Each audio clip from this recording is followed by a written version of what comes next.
Hey you guys, today I'm gonna talk about Black Ink Crew Chicago season 2 episode. I think this is 5.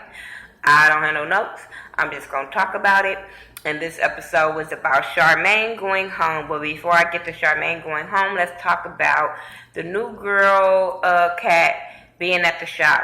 She is all the controversy of her being at the shop when they first come back on, and everybody's still in their feelings. But Ryan says she could work up in his spot for now, and she goes in there and she has kind of OCD because of her skin issue she has, and she goes in there and clean up. She has a client come in. She asking him to help her clean up. I thought that was really, really out of line. But since they cool, hey. But she has a really, really bad attitude this episode because of the way the shop is. People drink in the shop. The way how they feel. She feel like it's too dirty for them. How they not washing their hands. How they not doing all this unsanitary shit in the shop. My thing is, you need to take that up with Ryan. All this shit you doing with them and making them not like you, that's not cool. You need to take that up with Ryan, and then y'all figure out if that's a good fit for you to still be there. Or if this is, you have all these complaints, you need to not work there. It's something, but for you to be taking that to Van and all of them, that's just going to make them rub you the wrong way. It's already a problem because Van has a problem with you and Junior being there, but he kind of accepted Junior being there. But then once he accepted Junior being there, then he get his with Kat being there. So he just already in his feelings. So he had walked out from the shop and left. And then we see him again at the house with his girlfriend. We get introduced to his girlfriend that he had for a couple of years. And I like their little relationship. They just seemed like they fit. So that was cool. Then Ryan comes over because Ryan hadn't heard from him. So they talked about how he feel like Ryan's going to replace him the way he did Kat. He was like, no, that's a whole different situation. We didn't turn on your lights at your station. Your station, we could have made money off of it, but we kept it the way it was. So they talked that out. They hugged that shit out, and he going to come back to the shop. And that's when he came back to the shop, that's when the new Kat start tripping about how it wasn't clean. So the old Kat comes in, and they basically let her know how the new Kat been. So she goes and talks to the new Kat, and basically like, I heard you been giving my boys a hard time and stuff like that. So that kind of rubbed her the wrong way. Then she said, well, if you gonna do that to them, make sure your shit is up to par. So she asked her to see some pictures. You can take it as shade or you can take it as good critique because Kat is a dope-ass tattoo artist. I don't give a fuck. You can't take that from her, the original Kat that was on the show. You can't take that shit from her. So you can take that as her just trying to pick on her work. I don't know, but I was kind of probably agreeing with her when she was telling, because that tattoo that the new Kat did looked it really, really dark, and it was just like, maybe the swelling needs to go down for me to really get it. I don't know, but she was giving her advice on her tattoo work in her phone and showing pictures she was showing her, and the new Kat wasn't feeling that, so now she don't like her ass and whatever. What else happened with them? Nothing.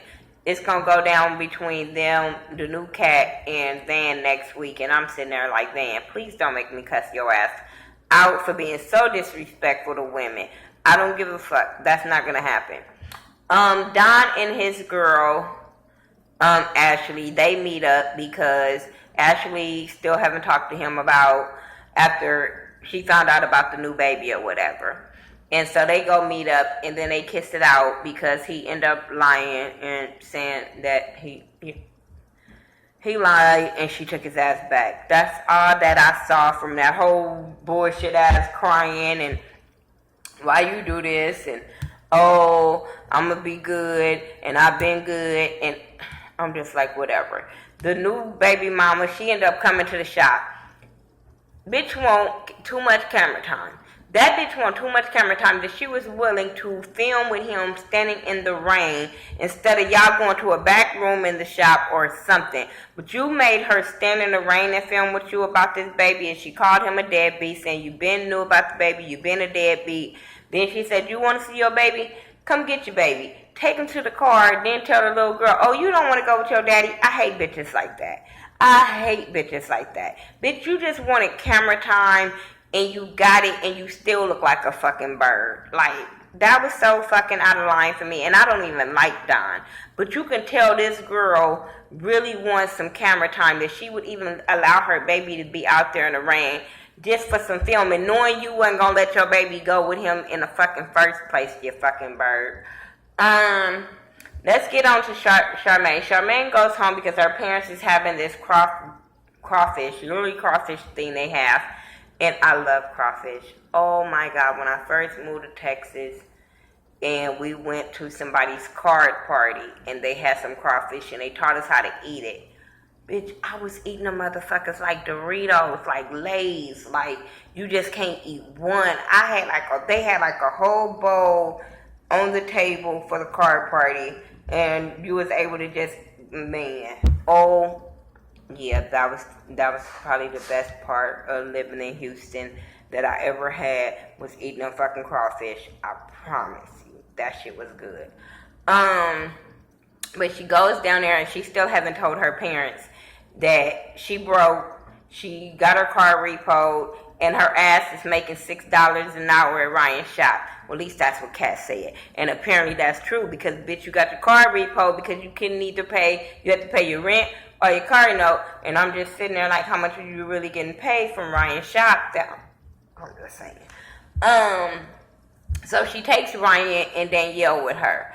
And they go to the thing. The family is loving on Ryan. The family loving on Danielle because they ain't seen her in a long time. And it was crazy because she was like, I grew up with she said, I grew up with him all my life. But then remember they said that they just found out they were cousins. I was just like, am I stupid? But I know y'all just said at the season 1 that y'all just had found out you guys were cousins and stuff. So how did you know her daddy all your life? And her daddy been in her life all her life. I don't know. That was weird. But they spoiled Charmaine. Like, she was the only child. She went to the best school. I think she said she went to Howard. She had a good corporate job. So they're going to be very disappointed in her to find this out. So they all at the house. They kicking it. She wasn't in there. He ended up talking to Ryan for a minute. And then he ended up talking to Danielle. Danielle spills all the fucking beans. I told y'all at the beginning of this damn season she didn't like goddamn Charmaine. Because she always hating on Charmaine. She's always snitching on her. All that. Then that bitch gonna say, it's not snitching, it's being real. No, bitch, you be dry snitching. Well, with homegirl, when you told Kat that wasn't dry snitching. You just straight snitch. But this shit right here of you doing this to her was, girl, you couldn't be my cousin. Because you know how we used to fight our cousins when we was little? I would have slapped the shit out of my cousin as a grown-ass woman. Promise you that. Because I felt like that was so fucking out of line for her to go tell her dad. He's all in his feelings and shit that the daughter, Charmaine, didn't tell him that she was living like that. She was in that situation. So he ended up going to look for her and he couldn't find her. She ended up coming in like, why are everybody looking at me and shit? And then come to find out that homegirl snitched on her. So she talked to her dad and was like, I just didn't want to be a burden to y'all. I just didn't want to say nothing. But he gave her words of advice. Ryan was like, do you guys have a problem that, is it a tattoo shop or whatever? Then she said she was what did she say? I know she said she like supposed to be at their shop, like she good for the shop, like she runs the shop. I said, where? Bitch, you don't take out the trash. You didn't hang pictures. According to the new Cat, the shit is always fucking dirty. The rent hasn't been paid. I want to know, where do she help run this shop? I'm just saying. You can't even give yourself a good check out that motherfucker to pay all your bills and shit. I'm just saying. But yeah, the father ended up, being supportive, because that's what fathers do, regardless if he don't want her to be in that situation or not. He really wants her to bring her ass home, but he's gonna be very supportive of her, and that's cool, because that's all the girl wants is her daddy's approval. So that was cool. The mama said she would have helped her if she would have said something. So at least she knows that her family will help her out.